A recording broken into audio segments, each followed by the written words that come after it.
Hi, I'm Karin Slaughter. I'm here talking to Sara Blaedel, and I have a few questions for her about her fantastic new book, which is set in America. Sara, why did you decide to set it in Wisconsin? Actually, it's because Wisconsin, there is a city called Racine, a town called Racine, and it has the largest population of Danish people outside Denmark. And I found that very interesting. And when I found out that I need to set my story outside Denmark and outside Copenhagen, which I had planned on doing to begin with, then I thought it could be good to have a place where there was some Danish people. Yeah, there's plenty of Danish people. We say Racine. Racine. But it sounds much more sophisticated the way you're saying it. No, I said Racine. Well, The Undertaker's Daughter is set in a funeral home. Why did you decide on that? Actually, it was because my mother and father passed away 4 years ago.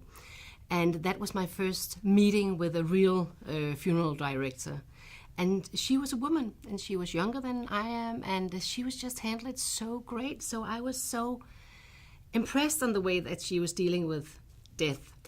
And that inspires me to create a new character, Ilka. And she is actually not an undertaker. She's not a real undertaker's daughter. She is a photographer, but then she inherited a funeral home in Racine. Well, I know when we were talking, you were doing a lot of research for this book, and I've always been fascinated by the industry of death. I dated a mortician in high school, and he would probably admit that I dated him for his mortuary information. So what made you decide to delve into that, and how did you do it? I actually, the funeral director who helped me when my parents passed away, she took me in, if you can say so. I was a kind of an intern in her funeral home, and I was there with them when they were working, just to see how it was for real. And then I go on research trip to Racine and visit funeral directors there, and I can tell you that it's so different from Denmark. So it was a totally new beginning. It was very, very new to me, so I couldn't have done that without doing my research. And said at the same time, you helped me a lot.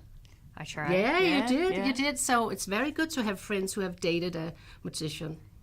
Well, I know that culturally, in America even, people have different ways of preparing bodies for death. The African-American community, the Asian community, they all have different rituals. How is it different in Denmark as opposed to here?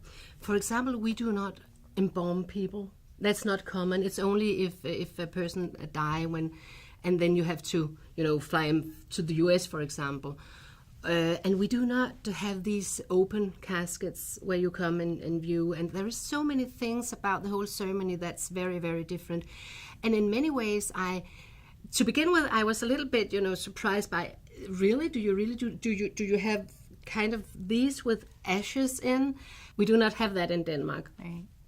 So there was a totally other way to look into death and be very close to the person who was not here anymore.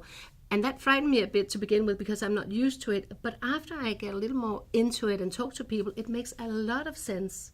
It makes a lot of sense to be there and to see the person you actually you loved for so many years. And there was a thing that the funeral director told me. He said, you can almost do anything here in my funeral home when you say goodbye.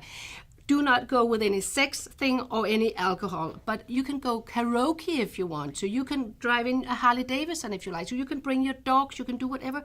It makes you feel really close to the person who's not here anymore, and I love that.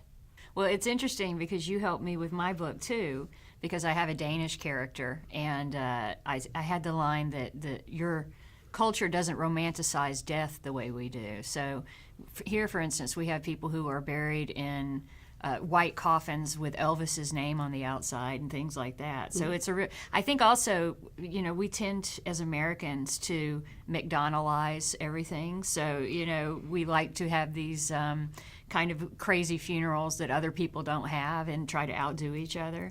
That's not very Danish, is it? No, it's not Danish at all. And another thing is that we do not reconstruct faces, and we do not, put makeup on. And in many ways, it sounds weird when we in Denmark talked about doing it. But now I see, okay, but when I'm going down, I would like a little blush. I would like a little thing done. So please take care of that, Karin. Pull some stuff back. Yeah, just a little bit. Thank you. Yeah. Well, the mortician I dated said that the hardest part for him to learn was the makeup because the skin is dead, so that it doesn't absorb the makeup. And he was afraid some of his earlier corpses looked like clowns. So there's always that possibility. But I was told doing my research that Dior has a very good foundation. Yeah. In that matter. Yes. So from us to you. Yeah. So like your character, you recently moved from Denmark to New York. And I remember when I saw you in Copenhagen, we would walk down the street and people would say, "Hi, Sarah, hi, Sarah." So in some ways it must be a relief to be so anonymous here. But why would you choose to have because you moved after you wrote the book, right? I did, why yeah. did you choose to have your character do that? I follow in my character's footsteps, you can say. No, because I've been dreaming about living in New York for a while. And when I was writing the first book in the Undertaker's series, it's a series of 3 books. So I decided that book number 2, I probably would be even better if I lived here. It's not just to pick up specific things. For me, it's very much about everyday things. It's small details. It's things that I hear people talk about. It's, for example, I was at the Whole Food very close to my place, and when I was buying 6 beers, then a young guy in the counter said to me, "Can I see your the ID?" Yeah. And I was kind of flattered. I was like, "Oh, really?"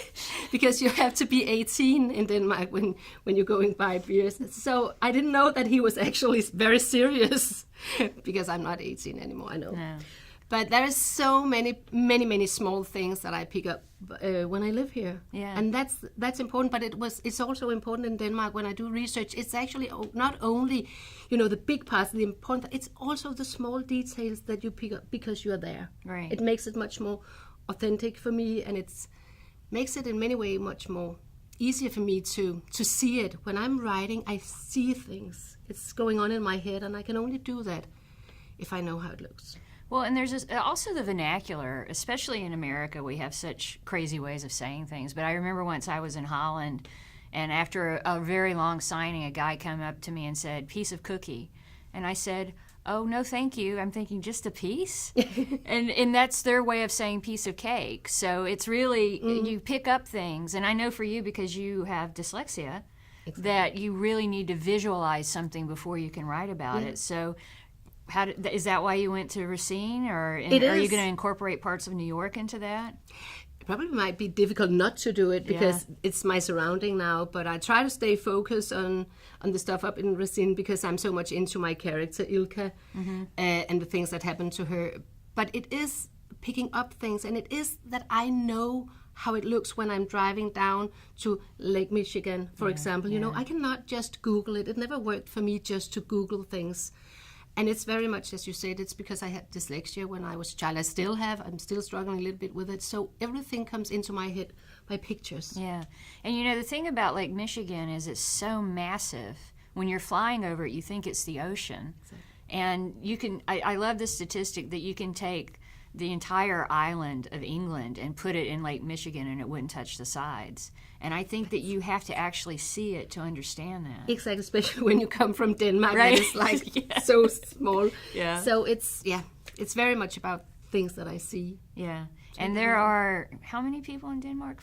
5.5 million. And in New York, there's almost 9 million. So is that good or bad?